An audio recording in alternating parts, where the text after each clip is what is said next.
میں نے ابدی عشق سے تجھے پیار کیا۔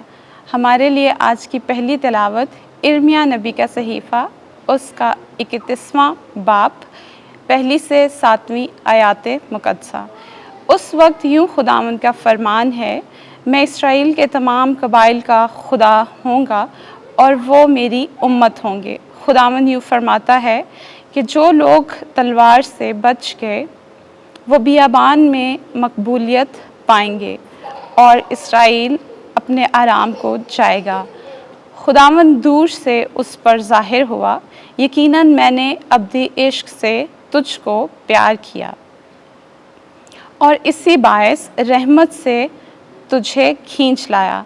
میں تجھے پھر تعمیر کروں گا اور تو تعمیر کی جائے گی، اے اسرائیل کی کنواری، پھر تجھے خنجریوں کے ساتھ زینت دی جائے گی اور تو شادمانی کرنے والوں کے رقص میں شامل ہوگی۔ تو پھر سامریا کے پہاڑوں میں تاکستان لگائے گی اور لگانے والے لگا کر پھل کھائیں گے، کیونکہ ایک دن ایسا آئے گا جس میں نگہبان افرائیم کے پہاڑ پر پکاریں گے، اٹھو ہم صہیون میں خداوند اپنے خدا کے پاس جائیں، کیونکہ خداوند یوں فرماتا ہے کہ یعقوب کے لیے خوشی سے گیت گاؤ اور قوموں کی سرتاج کے لیے للکارو اور حمد کرو اور کہو، اے خداوند اپنی امت اسرائیل کے بقیہ کو بچا۔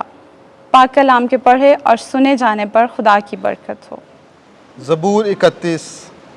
جماعتی جواب: خداوند ان کی حفاظت کرے گا۔ اے قومو، خداوند کا کلمہ سنو اور دور کے جزائر میں اعلان کرو کہ جس نے اسرائیل کو پرگندہ کیا وہ اسے پھر فراہم کرے گا اور ان کی یوں حفاظت کرے گا جیسے چرواہا اپنے ریوڑ کی کرتا ہے۔ جماعتی جواب: خداوند ان کی حفاظت کرے گا، کیونکہ دیکھو خداوند نے یعقوب کا فدیہ دیا ہے اور اس کو اس کے ہاتھ سے چھڑایا ہے جو اس سے زیادہ زور آور تھا۔ وہ خوشی کرتے ہوئے کوہ صہیون پر آئیں گے اور خداوند کی نعمتوں کی طرف رواں ہوں گے، یعنی گلے اور مے اور تیل کی طرف، اور بھیڑ بکری اور گائے بیل کے گلے کی طرف۔ جماعتی جواب: خداوند ان کی حفاظت کرے گا۔ اس وقت دوشیزہ رقص کر کے خوش ہوگی اور دونوں نوجوان اور بزرگ، ان کا نوحہ خوشی سے بدلوں گا اور ان کے غم سے ان کو تسلی اور شادمانی بخشوں گا۔ جماعتی جواب: خداوند ان کی حفاظت کرے گا۔ خداوند آپ کے ساتھ ہو۔ انجیل مقدس متی کے مطابق اے خداوند تیری تمجید ہو۔ 15واں باب 21ویں سے 28ویں آیت۔ اے عورت تیرا ایمان بڑا ہے۔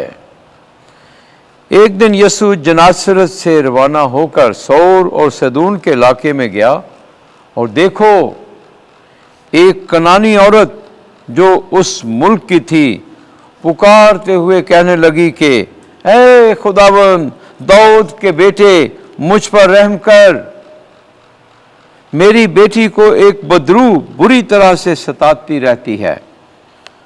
مگر اس نے اسے کچھ جواب نہ دیا۔ تب اس کے شاگردوں نے پاس آ کر اس کی منت کی اور کہا کہ اسے رخصت کر، کیونکہ وہ ہمارے پیچھے چلاتی ہے۔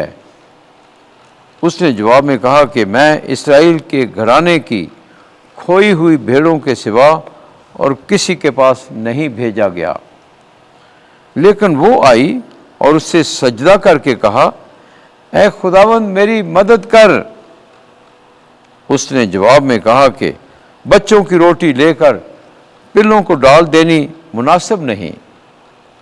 تو اس نے کہا، سچ ہے اے خداوند، کیونکہ پلے بھی ان ٹکڑوں سے کھاتے ہیں جو ان کے مالکوں کی میز سے گرتے ہیں۔ اس پر یسوع نے جواب میں اس سے کہا، اے عورت تیرا ایمان بڑا ہے، جیسا تو چاہتی ہے تیرے لیے ویسا ہی ہو۔ اور اسی گھڑی اس کی بیٹی نے شفا پائی۔ انجیل مقدس کے وسیلے سے ہمارے گناہ معاف کیے جائیں۔ اے مسیح تیری ستائش ہو۔